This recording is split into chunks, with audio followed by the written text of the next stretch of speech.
La possibilité du Canva, c'est-à-dire que vous allez pouvoir écrire directement dans la réponse, sans avoir besoin de réitérer des questions, et vous allez avoir votre réponse où vous pourrez venir modifier des mots, rajouter des choses et également lui demander de modifier les choses. La génération d'images directement, donc illustration, et il va pouvoir aussi interpréter des codes et analyse de données, c'est-à-dire, analyser des fichiers que vous lui redonnez, mais aussi en créer ou en modifier. Voilà. Donc ça, c'est à vous voilà, de décider comment votre GPT doit fonctionner. La plupart du temps, un recherche sur le web, voilà, suffit et même sans recherche sur le web, juste avec la base de données qu'il a et les fichiers que vous lui avez donnés, c'est déjà très bien. Donc là, on voit que le GPT, en fait, s'est mis à jour au fur et à mesure. Donc là, je vais tout simplement faire créer.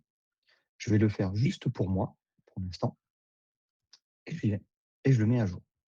Et donc, je vais le retrouver directement sur le côté gauche, donc dans mes GPT, dès que je l'aurai utilisé. Voilà. Donc là, il est en ligne, donc il est accessible.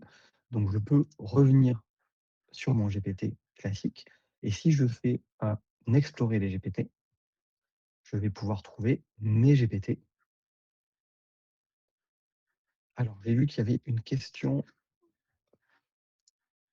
sur la personnalisation de GPT. Alors oui, la version donc GPT, il faut au moins avoir le GPT Go ou GPT+, ou ChatGPT+, pardon, pour pouvoir, utiliser les GPT, les personnaliser. Mais vous pouvez très bien utiliser déjà des GPT, qui sont créés. C'est-à-dire que si vous n'avez pas la version professionnelle, vous pouvez aller chercher donc dans explorer les GPT